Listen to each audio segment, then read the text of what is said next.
This is Shorts Your Way. So let me show you how you're going to do this. I'm going to take my pattern, and this is the pattern that I made off of, I'm just going to show you the front of this right now. So let me move these out of the way. I'm going to take this pattern, and I'm going to decide how long I want my shorts to be. I usually draw my pattern 20 inches, so that's what I'm going to do. You can see that I have my pattern laying here, and I'm just going to measure down 20 inches. Now, that's what I want them finished, all right? So I need to add 1.5 inches to that so I have room for the elastic. So I'm going to do it at 22, just makes it a little bit easier. Now, let's talk about shorts a minute, okay? Let's talk about whether you like your shorts perfectly straight, and I call those kind of city shorts. I've not seen them in a while, but there's a lot of people that I'm sure are still wearing the city shorts. Those don't have any flare to them. Those are perfectly straight legs.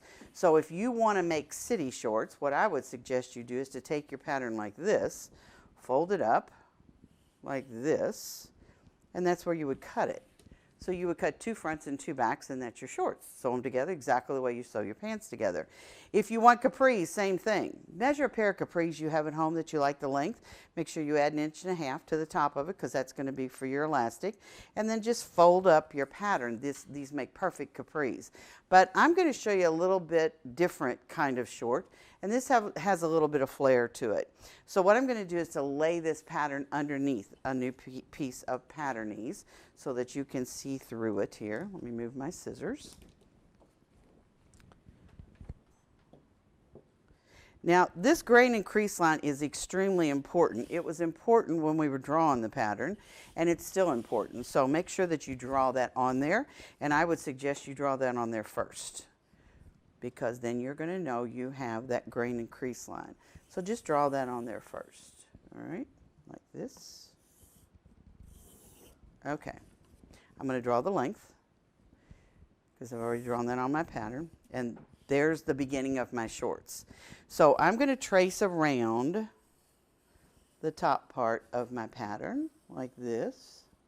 I'm going to trace around the crotch part of my pattern. Now I'm working on the front, by the way. You would do exactly the same thing for the back. Trace around it like this. Now, here's my little trick. If you don't want those shorts to crawl up the inside of your leg, don't add anything to this side at all. You want to keep it perfectly straight, just like the pattern goes, all right? But if you want just a little bit of a flare, and this is just enough movement in a short to work in them, you know, like if you're going to work outside or you're going to wear them for workout clothes. I like them because they're not culottes, but they have just a little bit of flare to them. So what I'm going to do is I'm going to measure about 1 inch more than what my pattern measures. And then I'm going to do this. And I think you can see, when you see this laid out, that these shorts have a slight flare on the side. That's how you make shorts. I hope you enjoyed the video. Now it's time to check out the website. Everything is on there. You can purchase the pattern, the book, all the notions I talked about. You can join the Fit Club and check out the classes where I'm teaching. And be sure to follow me on Facebook.